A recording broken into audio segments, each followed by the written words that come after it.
Konnichiwa. This is Yuki and I'm with the Colorado Geisha. Welcome to our program this evening. As promised, I would do a video on Henshin. You might have seen my first video, but now I'm going to add two different videos. I started doing Henshin years ago. Well, I call it Henshin slash kimono-san. Henshin is where people can dress up like this, geisha style, like this style. In Japan, they actually do it with studios that like have licenses and stuff when they dress up. Japanese, foreigners, and people can pay for that. It was actually a really big upheaval in the early 2000s. And don't quote me, but I believe it was started by a retired Eco who had her Akira, her geisha and local boarding house that closed down, and she did that. Don't quote me. I tried to find the article if possible. It was from the early 2000s, so maybe not. But when you're Henshin, you can dress up and just do like the dressing for pictures or what have you. Or you can also dance, entertain people, educate people, play Ozashiki Ozori, which is like Koni, Tora. You can also do traditional Japanese dance. Some people also sing traditional Japanese songs and play traditional Japanese instruments, such as the shamisen, the Tsutsume drum. Some people play flute, Japanese flute. It just kind of depends on each individual person. Sometimes there are finances and location as well. Some people in certain places cannot have the money or do not have a way to go to a bigger place where they might have that. So some people might take Japanese classes online or be part of a group and go maybe once a month to wherever their group meets at. It just kind of depends on their budget and finances and what they can and can't do. Me, I've been studying this world for over 14 years. Yes, it's been such a long time. And I have been practicing for this as well. I do study the dance, but I also study how to make my own washi, how to make my own kimono clothing. It's a bit different, but people can have it, they can have both real kimono, they can have it cut out. It just kind of depends on what they can get their hands on, or if they can sell it. A lot of my kimono and furosote are actually not all, but a lot of them, or a lot of them are upcycled kimono. I also do have real kimono that are also from Japan, both furosote and regular tomosote, shorter sleeve kimonos as well as those. Some of those have been gifted, some of those I have purchased, and others I have made. It just kind of depends again. Some kimonos, some may have degrees or more official training. Some are self-taught or learn by themselves. Again, it just kind of depends. So yes, I will be uploading a clip of the corner in possibly this video. If not, I'll put a link to that or something. So yeah, in the Henshin, they can dress like a Kyoto Maiko, or they can dress like a Geigi, which is more of a geisha from outside Kyoto. I believe in places like Tami, there are geishas in a lot of places in Japan. Same with their version of Maiko or training geishas. In Tokyo, they're called I will put the name because I'm going to say it wrong.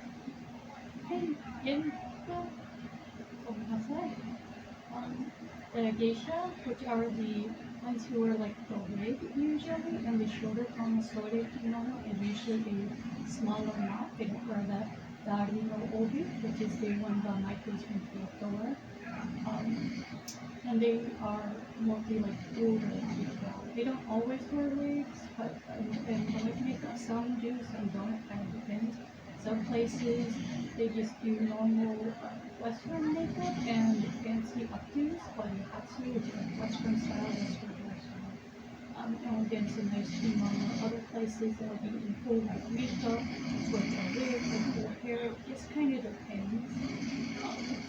And for the Henshin, it's the same. A lot of people might vary in styles. Like if you see me, I do a Kyoko style, but I also do kind of the Yan Yagi Ogi. It's like little Ogi for my Keiko style most of the time because for me personally it's easier.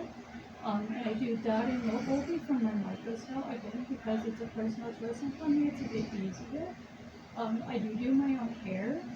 I also do have wigs and half wigs, part-time half soda, so it just kind of depends. I do make my own kanzashi, but I also have kanzashi that was made in Japan and also given to me. It just kind of depends. Sorry, Coleman, my partner fell asleep watching TV. It's been a long day, and you're not doing this so yeah, and a lot of people are like, well, what is that? I'm worried is a lady of the evening. No, even though the geisha might traditionally do work in late afternoon, evening, but they also do things during the day. They will do like promotions for like in Japan, like stores opening or certain events. They will perform at like different events. They'll perform at Yokohama, which is a tourist spot in Japan. So it can kind of vary. The geisha might go from Kyoto and from other places can also be hired out to different districts, if you will, if they're invited out by like a client, which can be a person or a business or a group of people in Japan. So yeah, they can go to different places if you can go overseas, and it just kind of depends. And for most Henshin, it's the same generally. We can go to anywhere and perform anywhere that's public. Usually it has to be public, no private services, no, oh, come to this house and perform. It has to be like in a public place, like a park, a restaurant, maybe a Japanese or Asian themed event, something like that is where we would perform at. For me personally, I do my best to make all of my services family friendly. If you want something different, just give me a message and I can maybe do a bit more teaching on like, oh, what's geisha, what's Taiyu, and I can go more in depth into that. Especially on my channel, I keep it more family friendly. I would do more of the traditional Japanese dances, play with traditional Japanese games, and things like that. Ask questions, take pictures, and open to all of that. And my goal is to educate people and hopefully foster a better understanding between Japan and anywhere else in the world. And just kind of show that and be that kind of bridge. It gives people a little bit of understanding, oh, this is a big thing, this is what they do. They're not like, that or how you do, because that's a popular misconception, especially outside Japan, especially more in the West, or for people who might not be as familiar with the culture of geisha, market and stuff. And even me, even though I've been doing this for 14 years, I am still learning. So it's something that you've got to always practice, you got to keep on top of, And again, with us kimono, some of us, us kimono, some, we may or may not go to classes, we may or may not have a group, we may or may not have professional lessons. Again, it just kind of depends. We may or may not have professional kimono classes or someone help us with our kimono makeup. It just kind of depends. Kimono-san is as varied as even geisha in Japan.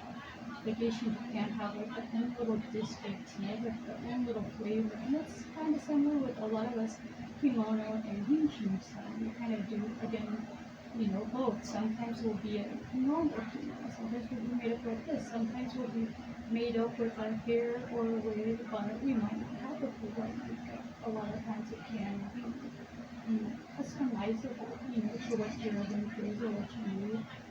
You can just ask your local Henshin, or I'm going to possibly do a list at the end of my video on at least the Henshin groups I know, Henshin/Kimono groups I know. And if any Henshin or kimono groups would like to contact me on my messages under this video, please do. And I will try to get you added in. Hopefully, if I need to, maybe I'll make a little short list of another updated video, but that's where we're at for now. So, yeah, but that's kind of what the Henshin and kimono-san is. A kimono-san gives some of us a bit more flexibility. We can dress like this, plain kimono. Like I could dress like Maiko, I'm dressed as a second year Maiko, I could dress as a Geiko, I could dress as a first year Maiko, which usually is more cute. It has the, the shiodari, kangashi, the kind of hang down like leaves. And the bottom lip's painted, but depending on what I'm doing, I may also paint the upper lip. It just won't be prominent as I put this lip. Kind of depends. Our color is red. There has been a few times where I've known I've worn red colors and my other colors were dirty. Again, that's a new thing, so come in. Sorry. But as you can see, I'm more of the senior Micro white collar with lips painted, no Midori, which is the colors. So yes, and I will perform a dance here shortly. And the style I do is in the Kyoto and the Tokyo style. So again, and even then, I don't want to be a carbon copy of geisha. I am not a geisha, no matter how much I study. I will never be a geisha. I don't have the training, I don't have the cooking skills, so even I recognize that, and that's why I say kimono-san, henshin-san, geiko henshin, maiko henshin, etc., or geisha henshin. I use geisha a lot because most people are more familiar with geisha than geiko, geigi, etc. Most people are more familiar with maiko than hengyango. I'm going to start with that pronunciation. So yeah. And again, I do my maiko style would be dari no obi, so it's personally easiest for me. And same with my geiko style. I might do the Okaito obi, the drummer obi, but sometimes it can be a bit hard, so I just do the yamigari obi. It's almost like, the way it almost looks like a half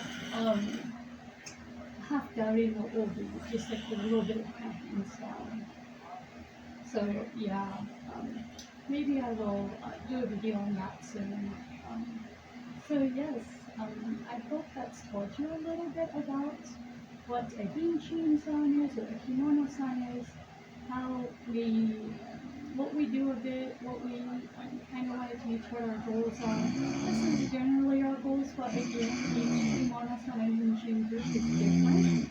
So, it might also depend on that. And for me personally, I don't want to be a carbon copy of a Kyoto Geiko, a Tokyo Geiko, or Maiko, or Hengyan, or Yeiji, or Haru. So I do my dances a bit different. Some of my dances, you can notice, like my own version of Hyonko, isn't exactly follow step-by-step Hyon, for example, or Hontacho, or Hyonko group.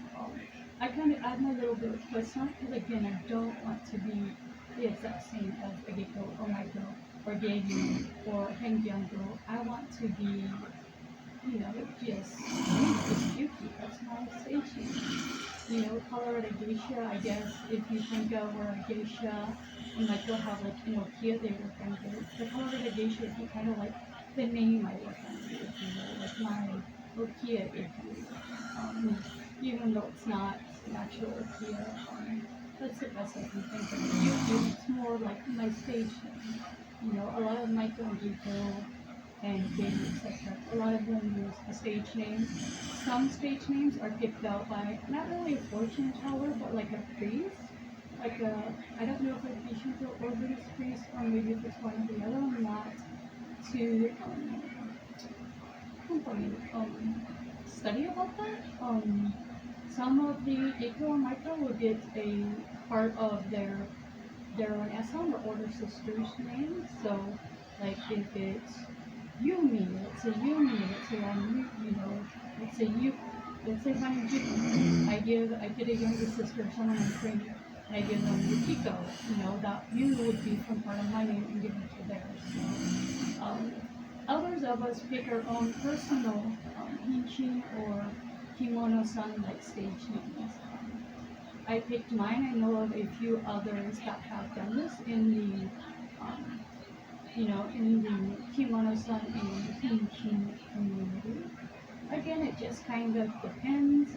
I will hopefully get a list added soon of the Henshin sons and Kimono-san groups that I know of, and hopefully we can help you locate one in your area. Well, I will perform a dance soon. Arigatou gozaimasu!